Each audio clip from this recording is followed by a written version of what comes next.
Fantastic. I'm just going to type a quick message. Can everyone hear me?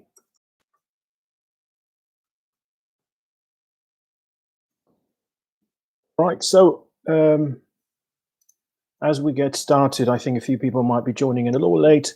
So just to start off the presentation of the first few minutes, I just want everyone to start thinking about a risk that they've taken in 2020.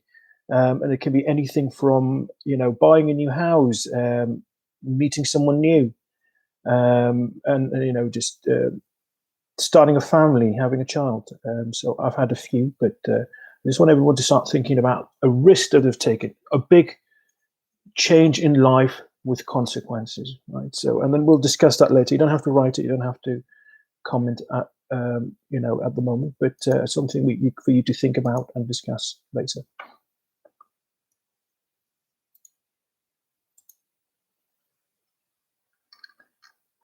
Now, I apologize. I wasn't able to upload the slides. I will be sending slides if you message me, or I think if you get in touch with Anthony. But I just wanted to start off with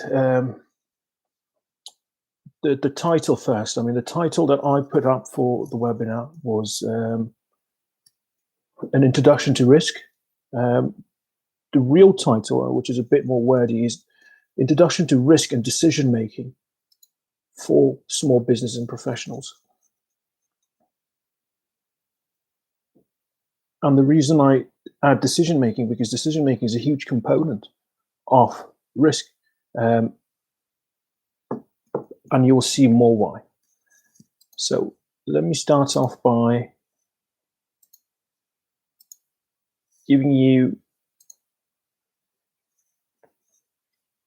explaining you what this webinar is about.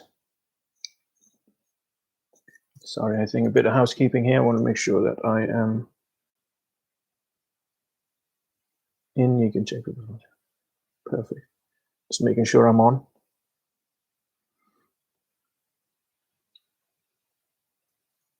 So if you are logging in today and expecting a webinar on the technical definition of risk as it refers to in terms of finance and investment, I apologize, this is not what I'm presenting today. But what I am talking about is understanding the idea of risk. And this is going to be a wider discussion on strategy and decision-making using the concept of risk, and specifically for a subset of the population, for you if you're a professional, if you're a small business leader. It applies to large businesses too, but if you're a small business leader, for example, you run your own company, you're an advisor, you're a consultant. I find often that big companies have a whole risk department, a risk manager, a team, but that benefit is not, small businesses or professionals don't get that benefit, obviously, because they don't have the size of capacity. So this is really what this presentation is about. Now, I want to start off by, noting something really funny. Who would have thought? Sorry, I was going to pause this. Who would have thought that the biggest risk I took this week was opening the door and walking outside, or going to a supermarket to do grocery. COVID-19, I've got to mention this because it's one of those things that is called a black swan. The person that named it was Nassim Taleb. He wrote a book about black swans, and I would recommend highly for you guys to read about Nassim Taleb, his ideas, and the concept of black swan. But black swan is something essentially that was unexpected, that caused a huge disruption in the world, but in hindsight, seemed highly likely, right? So we've seen that infectious diseases had become quite commonplace, and there was the fact that the world had become such a global place meant that the spread of diseases would be so quick. So I just want to say, yeah, this is not really such an unexpected thing when you look at hindsight, but I think that the scope of it and the way it's affected businesses on the world is quite scary and surprising. So I hope if, there's no risk professionals here. I'm joking, of course, but I think that's one of the first polls. Let me just take a quick look and see if the polls are set up.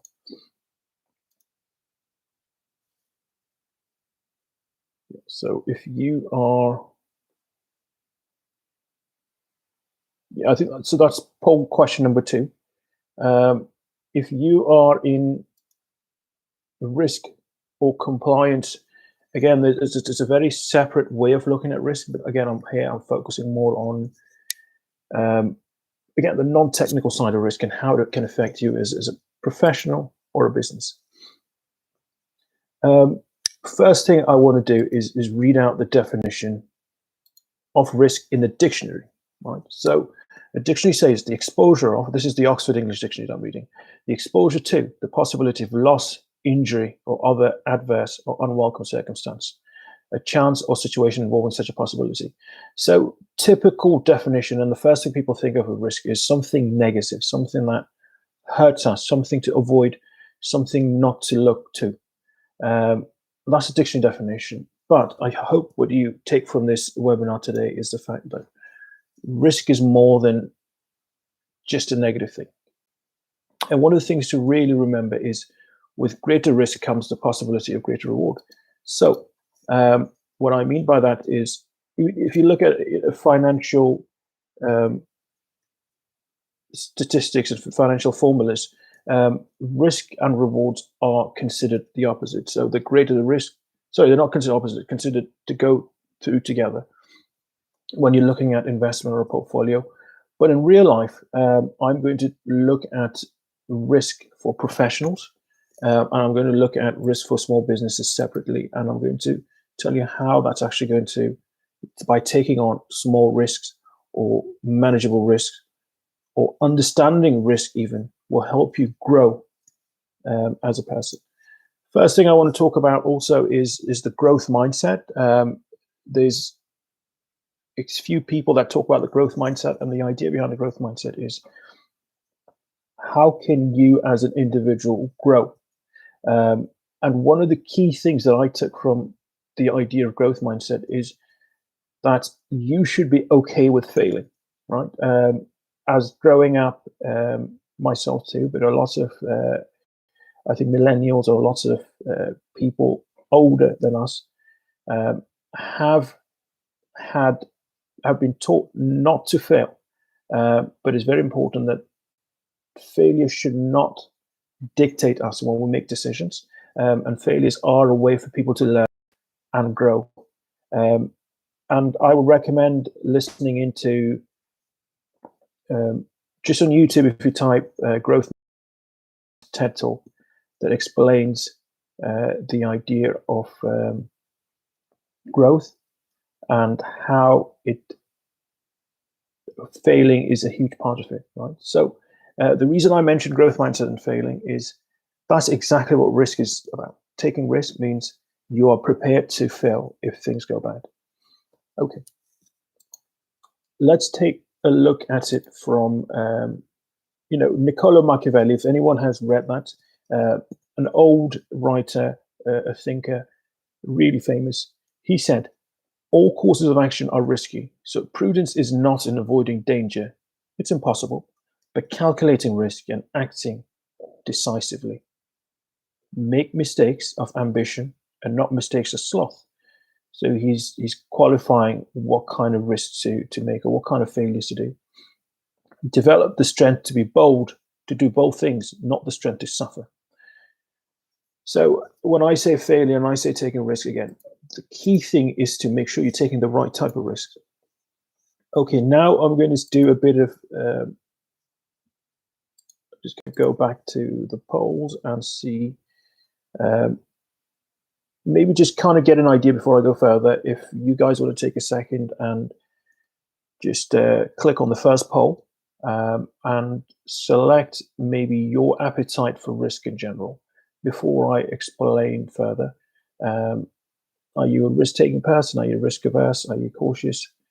Or does it depend on the situation, right? I feel like for me, it depends really on the situation, but please go ahead and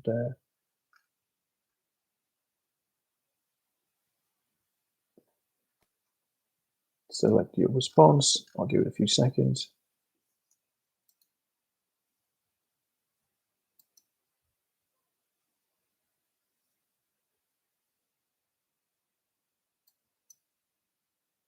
All right. Now I will go a bit into the more textbook definition of, well, I'll go into actually my definition of risk. Okay, and you guys can agree with it or disagree, and feel free to put in the comments what you think. But this is my idea of risk, right? So risk is the understanding of the range of possibilities, specifically negative one. So I do emphasize that risk is more geared to a negative one, as a direct consequence of an action. So I do A and the consequences B. It's the understanding of that, of those possibilities. And I look at risk taking as a spectrum. So on one end, there's a possibility of things going really bad. But on the other, as I said, with great risk comes greater reward, is the possibility of things going well or things going better than status quo. So if you are taking a calculated risk, there is a possibility of you doing a lot better than your present situation. But again, it's a spectrum of possibilities, and each situation has a different spectrum, right? So some decisions are good and some decisions are bad. And that's something I'm going to talk about as well. All right.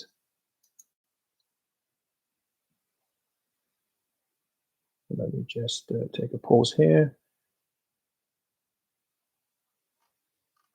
So I guess the polls are in reverse order. Yeah, so one of the first questions I think is, what roles do you perform in your everyday life? And that will help me understand what the audience is like. So if you're a leadership or management, you have a leadership or management role, you are making a lot of decisions.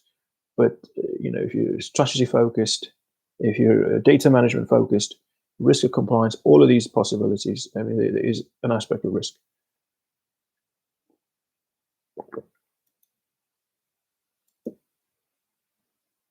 All right.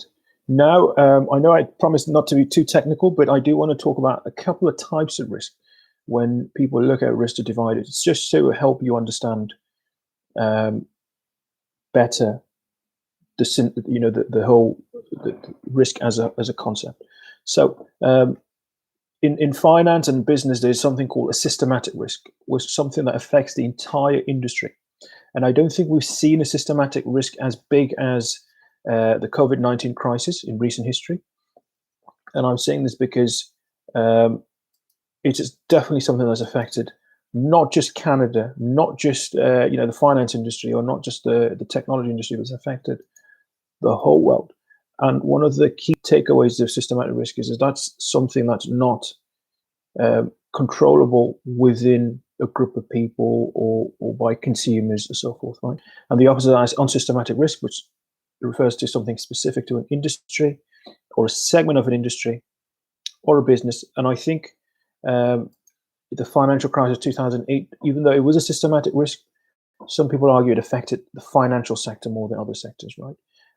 We're seeing retail being affected. That's something that's unsystematic. So we're seeing shops closing down because everything's going online.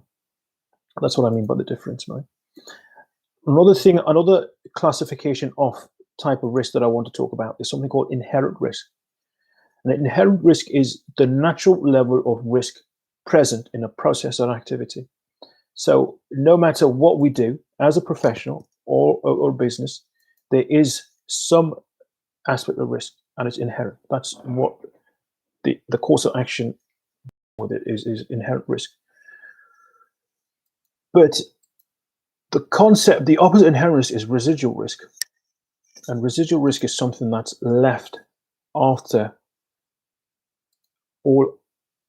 controls have been put in place. So as risk managers in large companies, there is to put controls and checks in place to prevent things from going bad. And once everything is accounted for, once everything is taken care of, and sufficient checks have been put in place, there's still risk left. There's still risk remaining, and that's called residual risk, right? So I think that takes me right into the topic of risk management. What is risk management, right? So we are putting controls in places and so forth. I'm using Wikipedia for the definition because it's quite a complete definition.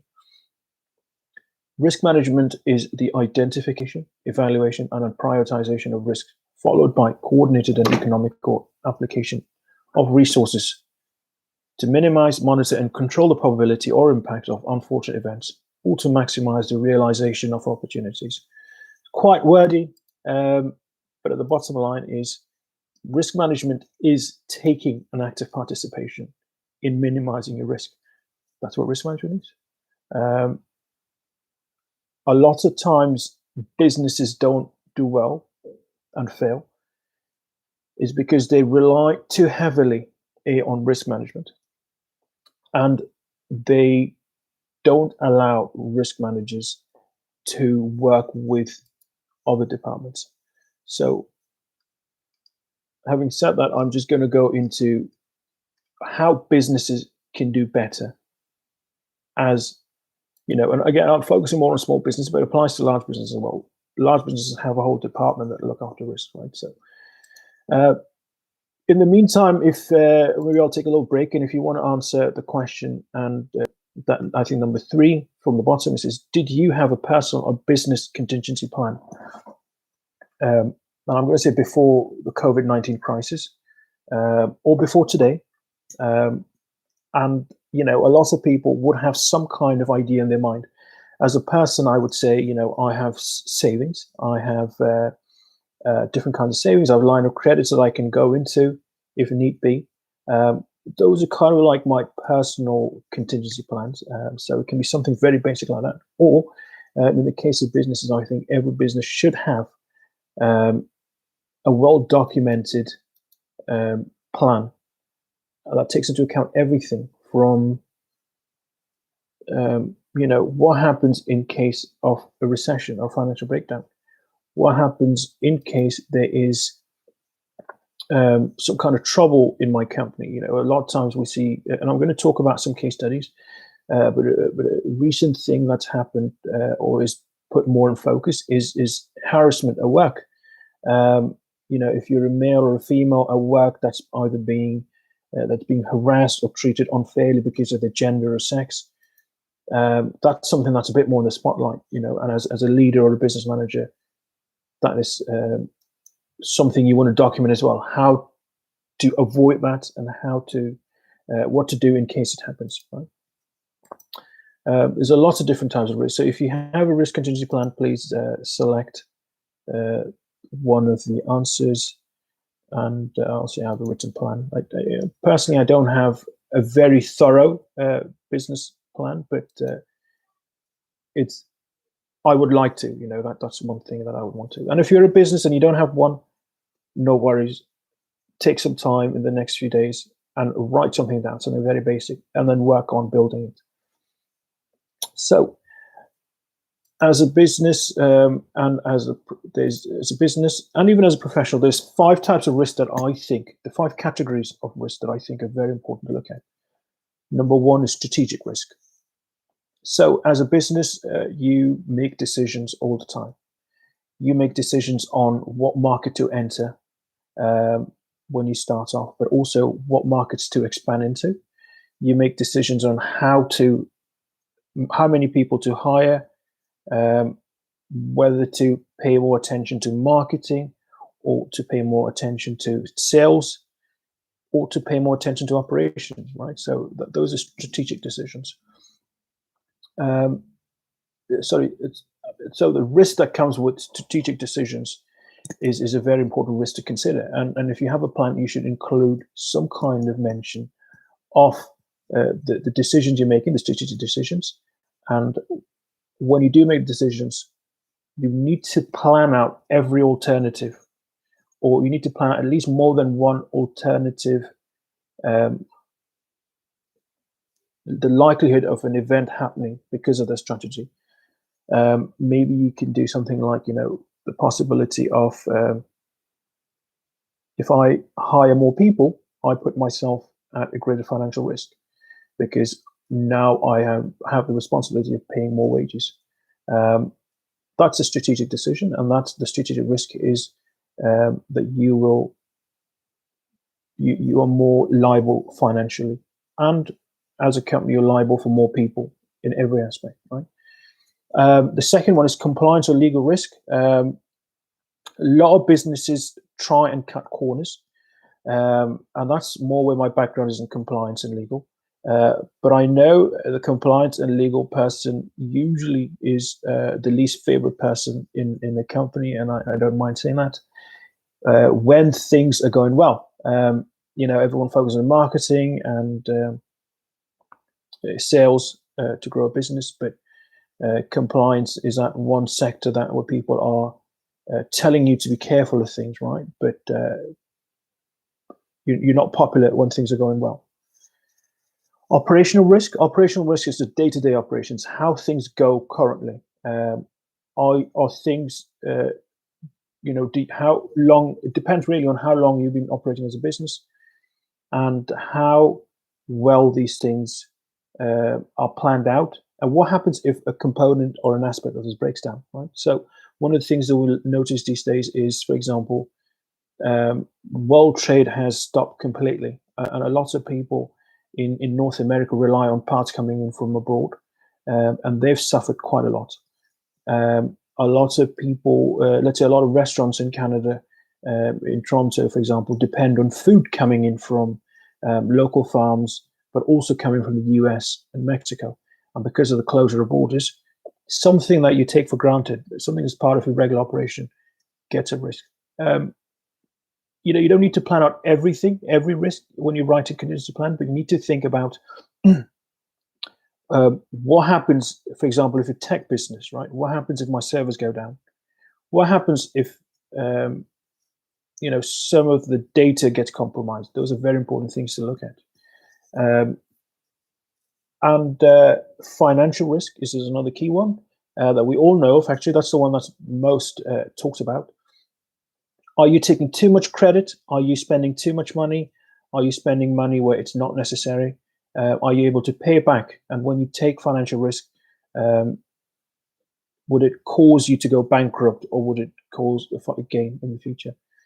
And for me, something that's the fifth risk that I want to talk about is reputation risk, which is, I think, a very key risk to look at, which a lot of small businesses don't focus on. A lot of large businesses have failed miserably, so they have put themselves at harm by not looking at reputational risk. So many examples, but we'll talk about a few case studies at the end if there's time. So for businesses, the one mistake they make is not including risk thinking when it comes to strategies. Or if you have a risk person or a risk department, they operate separately from the business strategy department or the marketing. Or the whole premise of what I'm trying to talk today, or what I'm trying to present to you, I'm trying to get you to understand, is that risk does not have to only deal with things that are bad. Risk or risk managers or risk departments should look at how to make the best decisions, number one, and what level of risk is acceptable to the board of directors, number two. But number three, also, what are the right kind of risks to take? So there have been many studies, and it's been found. I mean, I will send links in my slides later, but companies that take risk or that take strategic risk are the companies that outperform the rest of the market, hands down in all cases. Companies that include the risk departments, or companies that are more willing to take risks, are the companies that perform better. What that means is that risk departments are very crucial in helping decision makers, CEO, the whole board of execs, directors, managers at every level, helping them make decisions, helping them make the right decisions, but also helping them take risks by understanding what the consequences are. So I'm just going to take a little pause there and actually go on to the last poll question, which is reputation risk, which is something I'm going to talk about a bit. But if you can just vote and select, if reputation risk is something that you think of actively, or is it something that you find is not it's not the top as a priority, for you as a business at the moment. And the reason I talk about reputation risk is many businesses have failed, right? With large businesses, the number one thing that businesses fail to do is adapt to the consumers. And today, customers are more attuned to, environment, to social change, to you as a business treating your workers correctly, right? So if you're not giving opportunities to females as opposed to males, if you're not a socially conscious business, if you're not helping your community, you are actually making a bad decision in terms of your reputation risk. You have to actively get in front of it and make the right decision. You're taking a risk by maybe spending money in, reaching out to the community, or you're taking a risk in hiring more women, even though you think that women might not be able to perform a specific task, but you have to take that risk. And I don't want us to make it sound like there's a difference between male and female, but I'm just giving sort of a really bad example of the kind of things that people think of, right? If you're not in tune with your customers and your reputation is something that you take for granted, there are tons of examples. So as a small business, I think this gets overlooked quite a bit. And the one big thing that small businesses always overlook, even if they're conscious about how what the reputation even if they're conscious that the reputation matters, is the CEO or the board of directors in person make bad decisions. One of the companies I'm going to talk about at the end is Planswell, where a person reported sexual harassment by the I think it was a director of marketing, and the CEO kind of tried to put it down, and that meant that all the financial backers pulled back the funding for Planswell, and Planswell failed as a company. At least I think they've tried to come back now, but that is a bad example of not taking reputation at a minute level or individual level within the company. Now, all of these points also impact professionals. So if you don't run a business, if you're not one of the directors, think about these 5 kinds of risks. Are you making strategic decisions on what job to take, what job not to take, what courses to take, what courses not to take? One of the best things that's come out of COVID-19 is people can take time to spend with their family, but also improve themselves. So pay focus on professional development, right? So there's a lot of free courses, a lot of webinars like this, and I really appreciate Anthony putting out a bunch of these webinars. This is one of the good outcomes of COVID. Our lives get really busy. We don't get time to get online and listen to webinars, but I think strategically, this is one of the good things one of the good decisions to make from the situation today, right? I think I'm going to put compliance and reputational in one big category, and go to operational risk as a professional. What happens if you don't perform your job well? right? What happens if you make mistakes? What happens if you don't take care of yourself and you come in, let's say, from a night of heavy drinking, and really weigh yourself down? Financial risk as well. That's very similarly. If you are taking a lot of loans in personal life, unable to pay, it affects your work, right? And to me, compliance and reputational risk for a professional is very important, or very similar. Sorry, is because if you don't care about your reputation, you are putting yourself at either at harm at work. Again, we're going back to the talk about harassment. If you think you're being too friendly maybe and people don't like that, you are putting yourself at the risk of being called in and possibly fired. Worst case scenario, if you're flirting with co-workers, but they're not, it's a bit too much. They don't like it. They most likely complain about you. So it's very important that you take care of you and your reputation at work. Right? Now, on the very topic of professional development, and I'm going to talk about something from a very, in terms of growth, right? It's a bit of a side topic, but I do want to say, as a professional, you want to constantly make sure that you are growing. I don't know how many of you have made, have always, let's say, not applied for a certain position that you were qualified for because you thought that they would reject you, or people would make fun of you, or the person on the other end will think you're not qualified, not even read your resume. That's a kind of risk you're taking when you look at the position. You think maybe you're 90% qualified for it, but you're going to submit your application anyways. You're taking a risk, and you're taking a strategic risk to make sure that maybe the other pool of candidates are less qualified than you are. So many good examples of people around you, but that's the kind of risk as a professional you should take. One of the other risks you should take is become more visible on social media or on online platforms like LinkedIn.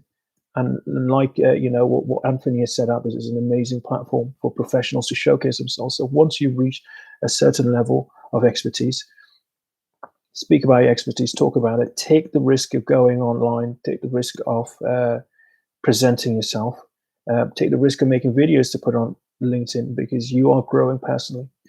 You will not grow professionally by working more hours. Right, so you can't expect to keep doing what you're doing, working 9 to 5, staying longer hours, getting paid. More, if you're on an annual salary, you're not making more, but you will make more if you get promoted. And ideally, you want to get promoted to the position of management or leadership. If you're an independent professional, or if if you want to become an independent professional as a consultant in the future, go out, put yourself out in front of other people, put yourself on social media like LinkedIn. When things were nice, you could go and speak at an event, but use webinars as an important tool to present yourself. Take those risks, grow yourself. And one of the risks that not everyone might be suited to take, but think about this as a professional. If you start your own business, you have control over the hours you work, and you have control over the income you make to an extent. So when you invoice individuals, you are giving yourself the opportunity to be a bit more in charge and hopefully make more money per hour than you did previously. So that's a big risk that most people don't want to take. But as a professional, if you take that risk, there's more chances if you grow professionally, right? And I would only recommend that after you've had enough experience in the industry. The risk you want to take on, as opposed to being a professional or a consultant, is actually starting a business that's scalable. So instead of working longer hours, more hours, you're making more money for the same number of hours. Huge risk, but again, with bigger risk comes bigger reward.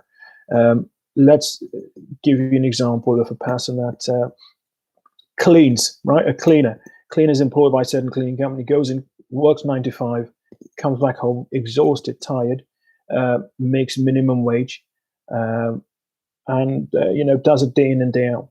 What if that person decided to start his own company, right? And instead of getting paid by the company has invoiced him as a contractor.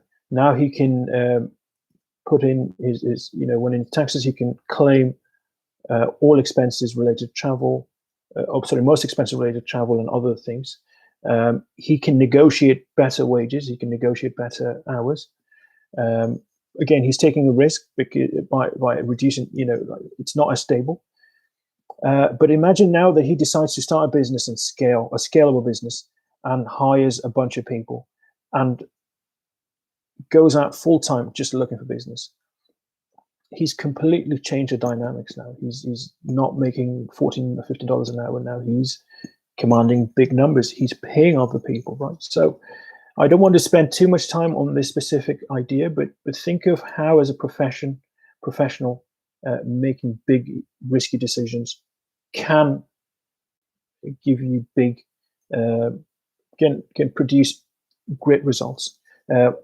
Again, I'm not saying that it can work for everyone. I'm not saying that it will.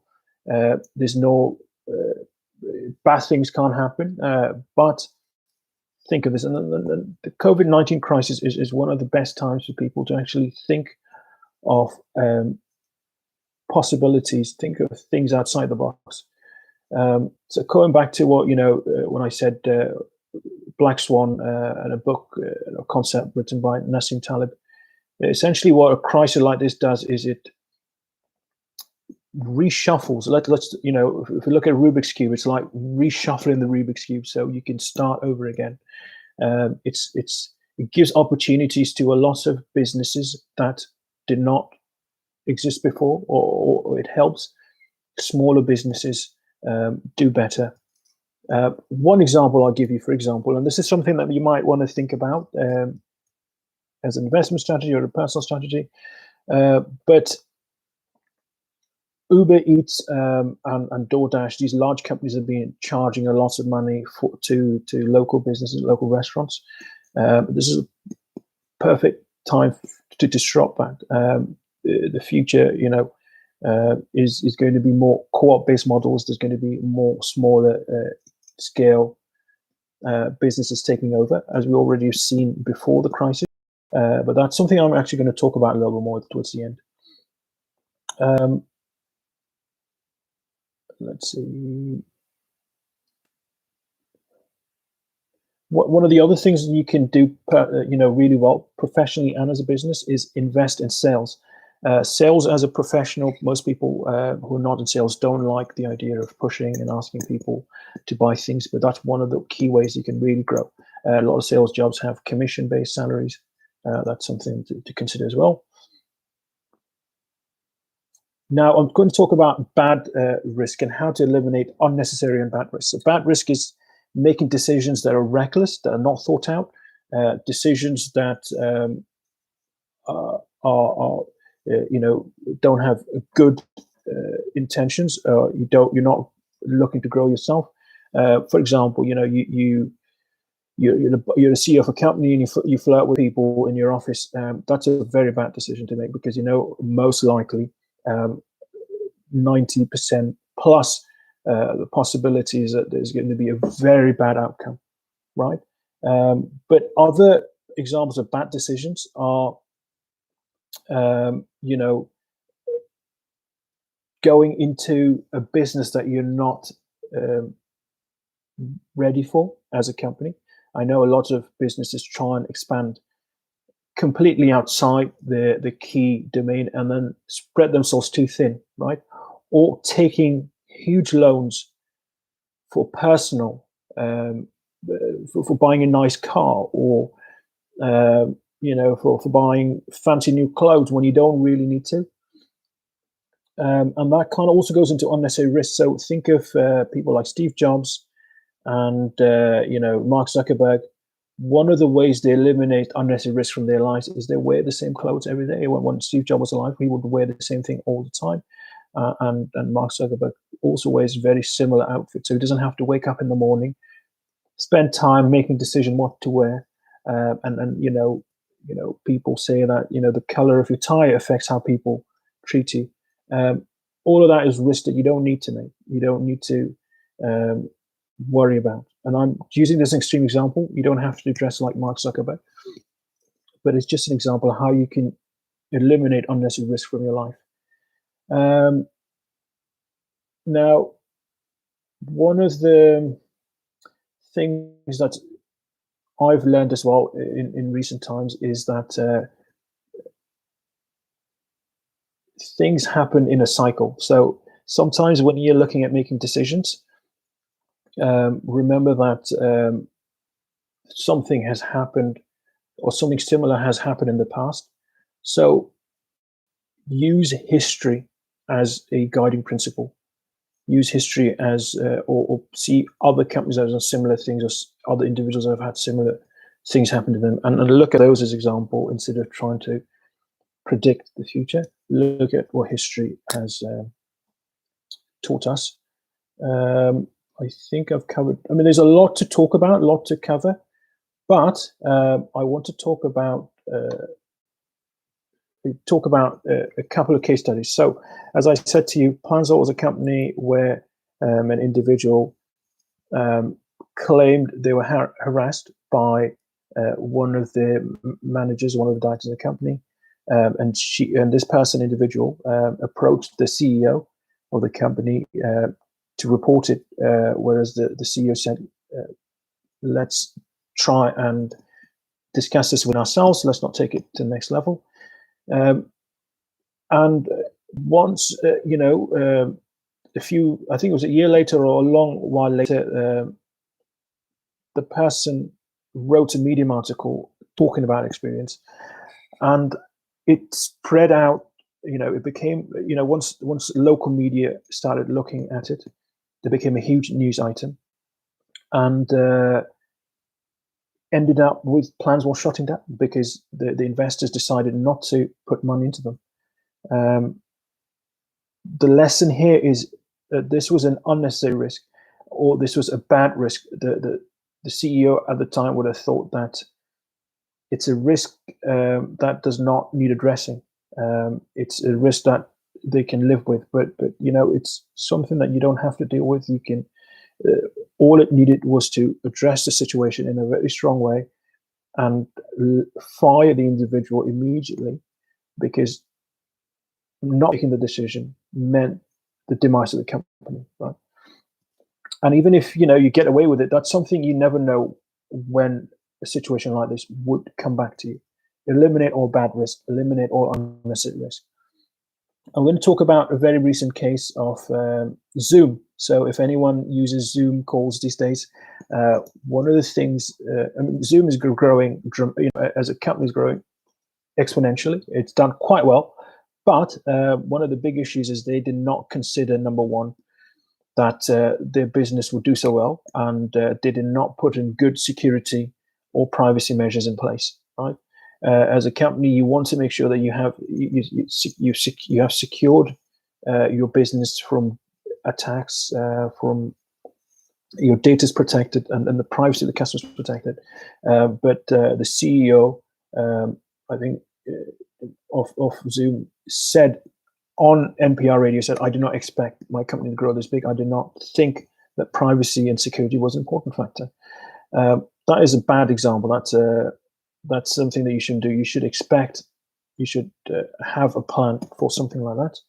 And the other thing that he did wrong was, as it grew, he did not think it was an important thing to look at. He said in his NPR chat, he said that we are growing, we're getting more people. He didn't say specifically this, but he said, well, as we're growing, we don't need to worry about data protection or privacy at the moment, which means that Zoom is in a position to be taken over very easily, right? And the more of these cases that come up, the more bad, it affects the reputation. It's a bad operational decision. That's one example from recent times, right? One of the other examples I was thinking of is WeWork. Recently, it did quite well, but the CEO, Adam Newman, was not very careful about reputation, and that caused a lot of issue. I think one of the things that he did, for example, was he made a few bad operational decisions, where he expanded into buying a lot of companies that were not relevant to the core business that we work. So he invested heavily in, for example, buying meetup.com, or I think there was some kind of educational thing. So he wore the company quite thin. He did not consider his own reputation as a risk. He was found smoking weed on a plane heading to Israel. I think he got in some trouble with the law. He also thought they as a company did not provide the right evaluation to investors. The greater risk you take, the greater the reward should be in terms of investment.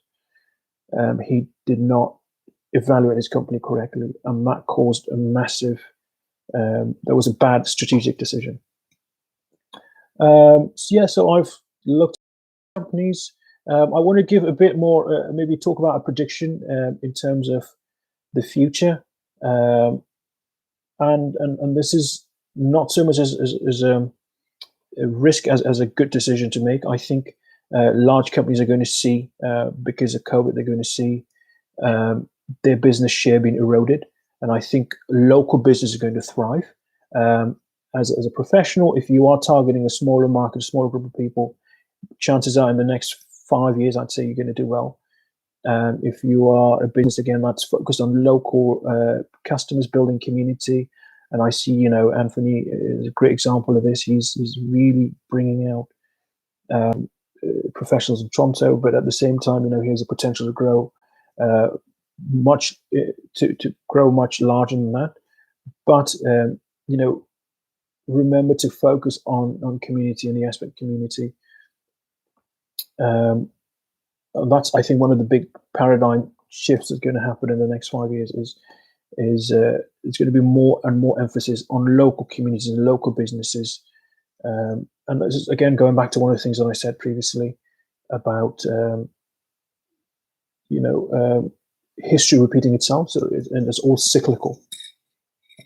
One of the other things is I think I want to mention, maybe it's just data science before I take questions. Risk is something that data science can maybe predict but not help decision making. So AI, machine learning, is something that will not replace the need for a human, because the more data you collect, the more risk you find out, but it doesn't tell you what decisions to make best in terms of risk. For example, I'm going back to Nassim Taleb. One of his quotes was, he said, "I wouldn't cross a river that is on average 4 feet." So think of that. If you use machines to find your data, they will tell you this river on average is 4 feet, but you don't know where it's 6 feet or where it's 10 feet. So you wouldn't make a decision based on data. Again, you need humans to think outside that box. So having said that, I would like to maybe go back to see if there were any comments or decision or questions now. And, I want people to think about their own life and maybe any decisions that they've made recently. So going back to what we started, and I asked people to think about, any risk they've taken in 2020, or even any risk they're potentially willing to take, to think about what the alternative scenarios, what the alternative decisions are first, right? So you're taking risk A. What are the other decisions that you can make with possibly better outcomes, right? Then I wanted to, if you've decided on, or if you selected the best decision, when you think about what the risk is within that decision, what is the best case scenario, what's the worst case scenario, and are you willing to put up with the worst case scenario in return for the possibility of the best case scenario? Also, I want you to think about eliminating unnecessary risks from your life? Are you spending too much money on things that don't add value or help you grow? How can you eliminate? So give me a second. I'm just going to check on this message.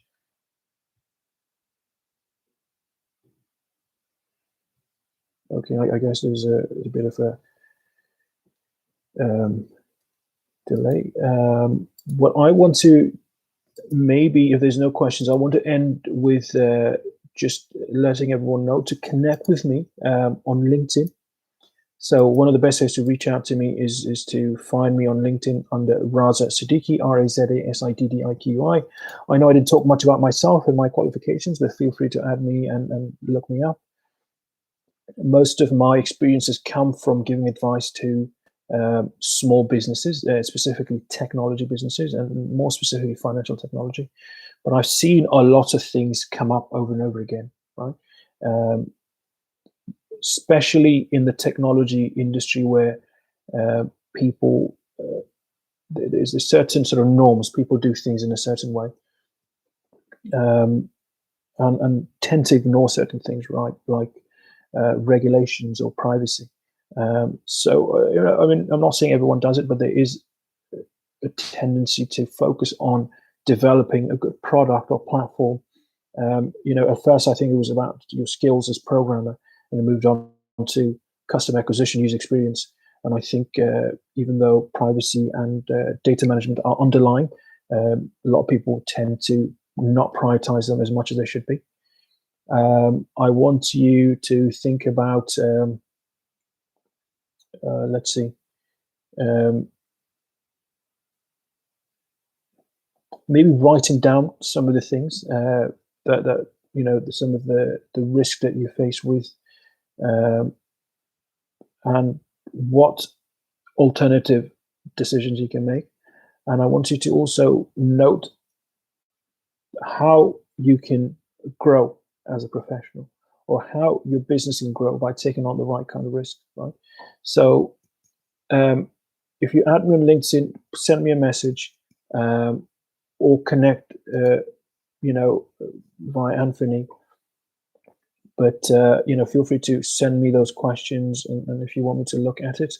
One of the things that I do is I've created a community of businesses and professionals with a website called Impact Origin. And what I find is that creating content is a big step for professionals. Like if you think you know a certain topic more than other people, write a blog, write an article, write a more detailed, more than an article, write a bit more of a report, or and that's something that I've used Impact Origin to do. So I help create content such as articles or case studies, or even opinion pieces. With I hope to collaborate with Anthony and do more webinars. But if somebody else wants to, if you feel that you are at a level where your expertise can be shared, please reach out to Anthony or myself. I think this is a perfect time to do that in terms of a webinar. Also, the other thing that business that I've kind of kept under the wraps, but will be starting soon, is Riskinity. And Riskinity is my platform to help small businesses and professionals like yourself. So I'm going to be adding a lot of news, a lot of things that you should consider on a global sense. Before the COVID-19, there was crisis from environmental crisis in, for example, in Australia. There was the forest fires in Australia. Sorry. The world's debt level has risen so much. There was there were trouble brewing between the US and China, for example, with Trump becoming increasingly protectionist. There's a lot of things that happened, and I know sometimes it's easy to forget things that happened in the recent past when something so big happens. But there were signs of a possible recession way before the virus appeared. So that's something that I want to share. I want to keep sharing these news. I want to keep sharing articles, and I want to keep advising individuals on how they can use risk to make the right decisions and to grow. Because if you don't want to grow, if you're happy, that's that. But if you're here listening to this webinar, or if you will listen to this in the future, you are ready to grow as a professional or as a business. Okay, I think that's everything. I'm just going to check in with Anthony, see if he needs anything else, if he wants me to mention anything else.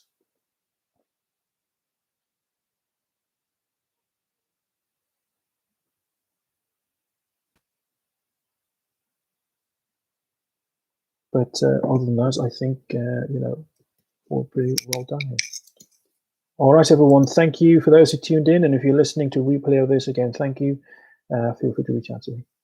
Cheers. Bye.